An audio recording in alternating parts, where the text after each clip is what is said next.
இந்திய நாட்டில் நம்ம தமிழ்நாட்டில் வரக்கூடாது. நம்மளுக்கு தமிழ்நாட்டில் இருக்கிற ஓட்டே போதும். அந்நிய நாட்டில் இருக்கவங்க வந்து இப்போ இது பண்ணால் பிரச்சனை தான் வரும். வெளிநாட்டில் இருக்கிறவங்களுக்கு தெரியாது, தமிழ்நாட்டில் இருக்கிறவங்களுக்கு தெரியும். அவங்க வெளிநாட்டுக்கு இருக்கிறவங்க வந்து ஓட்டு போட்டாக்கா நம்மளுக்கு தானே பிரச்சனை. அது அலோட் பண்ணக்கூடாது. வெளிநாட்டு ஆளுங்க நம்ம தமிழ்நாட்டில் அலோட் பண்ணக்கூடாது ஓட்டு போட. இந்திக்காரெல்லாம் இங்கே தமிழ்நாட்டில் வந்துட்டு அப்புறம் எப்படி நம்ம தமிழர் எங்கே போகிறது? எந்த நாட்டுக்கு வருது? நம்ம போனால் அவங்க விடுவாங்களா? வாழ விட மாட்டாங்க. புரியுதுங்களா? தமிழ்நாட்டில் இருக்கிறவங்க தமிழ்நாட்டில் தான் பார்க்கணும். இந்திக்காரெல்லாம் அலோட் பண்ணால் நம்ம தமிழ்நாடு க்ளோஸ் ஆகிடும். அதாவது இந்திக்காரர்களுக்கு ஓட்டுரிமை வழங்கக்கூடாது. ஏன்னா தமிழ்நாட்டு அரசியல் சூழல் வந்து அது மிகப்பெரிய பாதிப்பு உண்டாகும். நம்ம கலாச்சாரம் வேற, அவங்களோட கலாச்சாரம் வேற. நம்ம கலாச்சாரம் வந்து யாதும் ஊரே யாவரும் கேடு, எல்லோரும் உறவினர் என்ற அடிப்படையில் நம்ம இயங்கிக் கொண்டிருக்கிறோம். அவர் வந்து மனுதின் அடிப்படையில் மக்களை பிரித்துக் கொண்டு மக்களின் பிரிவினையை தூண்டிக் கொண்டு அரசு செய்கிறார்கள். அது மிகப்பெரிய தமிழ்நிலத்தின் அப்புறப்படுத்தப்பட்ட அரசியல். அது அவர்களுக்கு ஓட்டுரிமை வழங்கப்பட்டால் நிச்சயமாக நம் தமிழ்நிலத்தின் அரசியல் நிறம் மாறும். அந்த அடிப்படையில் அவர்களுக்கு ஓட்டுரிமை வழங்கக்கூடாது.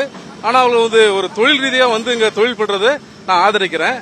ஏன்னா ஏழை அவங்க ஒரு பாட்டாளி வரது சேர்ந்தவங்க தான். அந்த வகையில் நான் ஆதரிக்கிறேன். ஆனால் அவங்க ஓட்டுரிமை வழங்கக்கூடாது என்பதுதான் என்னோட கருத்து. இதை வந்து நான் பிஜேபியோட உள்நோக்கத்தோட தான் அவங்க குடியிருக்கான்னு என்னோட கருத்து இது. ஏன்னாக்கா அவங்களுக்கு வந்து இங்க தமிழ்நாட்டில் ஓட் பேங்க் இல்ல.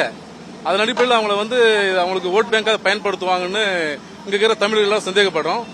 அதை வந்து நம்ம முறியடிக்கணும் என்பதுதான் என்னோட விருப்பம். அது தமிழ் மக்களின் விருப்பமும். அது அவங்க பாவம் வாழ்வதற்கான ஒரு வேலை வாய்ப்பு இங்க வந்து போட்டோம், அது வேற விஷயம். ஆனா அவங்களுக்கு வாக்குரிமை தந்தாக்கா நம்ம அதிகாரம் மாறுபடும்.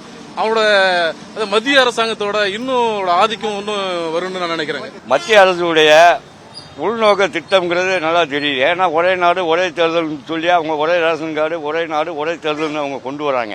எப்படியாவது தமிழ்நாட்டில் வேறு ஊண்டனுங்கிறதுக்காக இந்த 70 லட்சம் பேர் இன்னைக்கு இன்னும் ஒரு 5 வருஷம் போச்சுன்னு வைங்க, 2.5 கோடி பேர் வந்துடுவாங்க. அப்ப அந்த 2.5 கோடி பேர் வடநாட்டுக்காரங்க ஓட்டு போட்டா அவங்களே ஆட்சி அமைக்க முடியும். பாஜக அந்த பாஜகவுடைய சதி வேலை தான் இது. இதுல ஒன்றும் மாற்றுக்கிறதுக்கு இடமே இல்லை. அந்த தேர்தல் கமிஷன் ஏற்கனவே பீகார்ல மாட்டுச்சு. இப்ப மாட்டு கிட்ட வந்து 2.5 லட்சம் ஓட்டு இப்ப காலி பண்ணிருக்காங்க. எப்படி 2.5 லட்சம் ஓட்டு பூராமே வந்து பிஜேபியுடைய ஆதரவு பெற்ற வாக்காளர்களை பீகார்ல சேர்த்து வந்து சட்டப்பூர்வமாக கொண்டு காமிச்சு இப்ப நீக்கல் பண்ணியிருக்கான். இது என்னன்னா வடநாட்டுக்காரன் வந்து 70 லட்சம் பேர் இன்னும் 5 வருஷம் 2.5 கோடி பேர் வந்துருவான். அந்த 2.5 கோடி பேர் வரும்போது அவனுக்கு ஓட்டு போடும்போது ஆட்சி அமைக்கிறான். தமிழ் வேடிக்கை தான் பார்ப்பேன். இன்னைக்கு உள்ள நிலவரம் தான்.